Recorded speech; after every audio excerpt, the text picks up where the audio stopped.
Oke, lanjut di habis dari tadi aplikasi. Nah, nanti kita tuliskan apa yang digunakan, bahasa program apa yang digunakan, terus database apa. Nanti bisa dilampirkan pada aplikasi ini, pada kolom aplikasi. Nah, terus ada ketidaksesuaian, diambil dari kekurangan penelitian pada saran. Nah, biasanya di penelitian atau jurnal tadi, artikel itu ada namanya saran paling bawah, biasanya paling belakang. Nah, itu ada saran yang biasanya belum dilakukan oleh si peneliti. Nah, contoh seperti ini, sistem dapat dikembangkan dalam perhitungan yang tepat sehingga kurangnya selisih dalam perhitungan dan belum adanya validasi dalam sistem. Nah, ini belum terlalu tepat berarti menghitungnya. Nah, jadi bisa nanti ditambahkan pada aplikasi yang Anda buat, itu harus lebih dari sistem yang ada pada penelitian terkait ini. Jadi perhitungannya lebih tepat, mungkin terus ada validasi sistem di dalamnya. Nah, itu jadinya lebih bagus daripada penelitian yang sudah ada ini. Oke, jadi contoh untuk mencari artikel, nanti bisa kawan-kawan buka aja Google Scholar. Karena kalau buka di Google biasa, itu biasanya mengarahnya lebih ke blog yang tidak ini. Kalau di Google Scholar biasanya sudah langsung mengarahkan ke jurnal atau yang sudah ada akreditasinya jurnalnya biasanya. Nah, terus ini kita cari tentang sistem informasi komputer. Nah, mungkin ini tentang penjualan. Nah, ini ada tentang aplikasi sistem informasi pembelian dan penjualan. Nah, kalau kita mau bikin tentang pembelian dan penjualan atau sistem informasi servis, nah ini ada juga. Jadi habis ini nanti diklik aja di sini. Nah, ini kan sudah menuju ke sini. Kalau mau ambil PDF-nya silahkan, nanti dibaca. Kita ambil linknya, link dari jurnal ini, di copy dan diletakkan pada kolom di sini di bawahnya. Nah, jadi ada link disertakan dalam sini. Nanti kawan-kawan bisa kopikan terus dipastekan dalam sini pada link penelitian terkait. Jadi minimal 2 tadi. Kira-kira seperti itu caranya. Tinggal cari di Google Scholar tadi, googlescholar.com. Oke. Nah, setelah itu ada lanjutan lagi dalam tugasnya. Setelah penelitian terkait itu ada analisis kebutuhan sistem.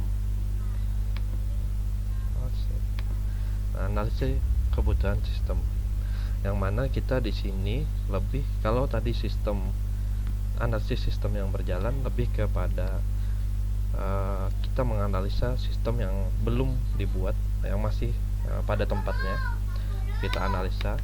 Terus di analisis kebutuhan sistem kita perlu menganalisa apa sih yang akan diperlukan oleh sistem. Nah, di sini tujuan dari analisis adalah memahami sebenarnya kebutuhan dari sistem yang baru. Berarti kita perlu memahami tadi kebutuhannya apa aja, dan mengembangkan sebuah sistem yang mewadahi requirement tersebut, atau memutuskan bahwa sebenarnya pengembangan sistem baru dibutuhkan atau tidak dibutuhkan tadi. Nah, kebutuhan sistem bisa diartikan sebagai berikut. Pernyataan tentang apa yang harus dikerjakan oleh sistem. Nah, terus pernyataan tentang karakteristik yang harus dimiliki oleh sistem. Jadi kita perlu, kalau sistemnya tadi penjualan, berarti harus bisa transaksi, jual beli, stok barang, dan sebagainya. Nah, di kebutuhan sistem itu dibagi 2. Jadi ada kebutuhan fungsional sama non fungsional. Nah, jadi nanti di tugasnya dilanjutkan. Nah, kita ada analisis kebutuhan fungsional sama non fungsional. Nah, ini contohnya.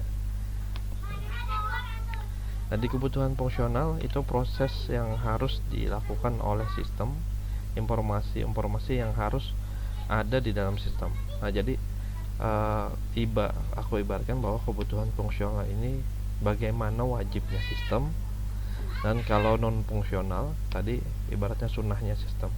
Yang ini wajib, fungsionalnya wajib, yang non fungsional itu sunnahnya lah jadinya. Jadi kalau tadi ya contohnya seperti ini, mungkin sistemnya tentang penjualan ya tadi sistem harus bisa stok barang, uh, harus bisa ini penjualan transaksi. Nah, ini contoh yang fungsional. Jadi sistem entry buku untuk yang perpustakaan. Jadi pengembangan sistem informasi tentang perpustakaan. Nah, sistem harus dapat melakukan entry buku, data anggota, terus ada transaksi pinjam, pengembalian, stok buku dan segala macam, nanti diliskan seperti ini. Terus yang non fungsional, nah, kira-kira apa yang bisa mendukung oleh sistem tadi, sunnahnya tadi. Nah, kalau kawan-kawan kan kayak di kampus, di ini wajibnya itu kan kuliah, turun di kelas, terus ada masuk kelas pelajaran, terus ada kerjaan tugas dan segala macam apalah, kewajiban sebagai mahasiswa. Tapi kalau non fungsionalnya kawan-kawan sih bisa ikut apa itu namanya UKM, organisasi mahasiswa. Nah, itu kan tambahan aja kada wajib. Jadi boleh aja ini enggak. Oke, lanjut di sini tentang non fungsional tadi. Nah, jadi ibaratnya tadi tambahannya seperti apa yang untuk mendukung dari wajibnya sistem tadi. Nah, di sini contohkan ada tentang operasional, performa atau keamanan atau informasi. Nah, nanti silahkan dicari aja tambahannya kira-kira seperti apa.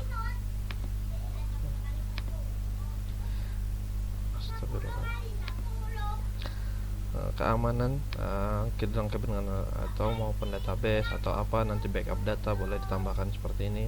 Kira-kira notif apa atau proses apa yang bisa dilakukan oleh sistem yang lebih mendukung.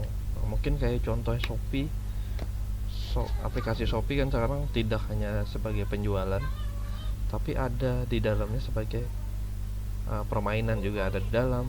Terus ada apa lagi yang kan wajibnya sistem Shopee itu kan tentang e-commerce, penjualan, tentang jual beli barang di sana.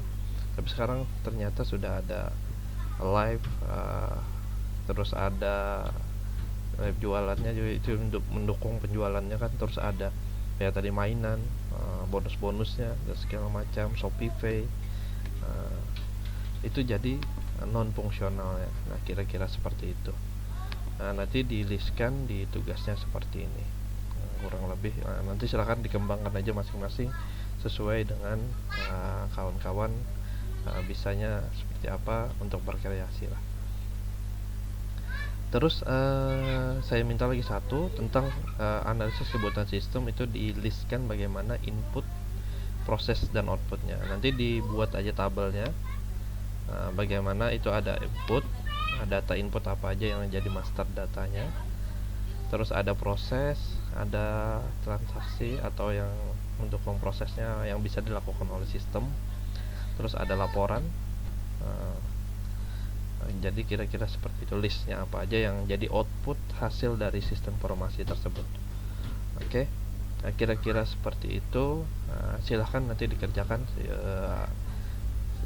lanjutan tugasnya pada file yang tugas pertama, langsung dilanjutkan aja dengan tugas lanjutan analisis sistem yang berjalan. Tadi ada 4 bagian, ada flowchart, terus ada deskripsi, terus ada pemberkasan sama penelitian terkait. Di analisis kebutuhan sistem ada list input output proses tadi, terus ada kebutuhan fungsional sama non fungsional. Nah, jadi melanjutkan tugas dari file yang sebelumnya aja.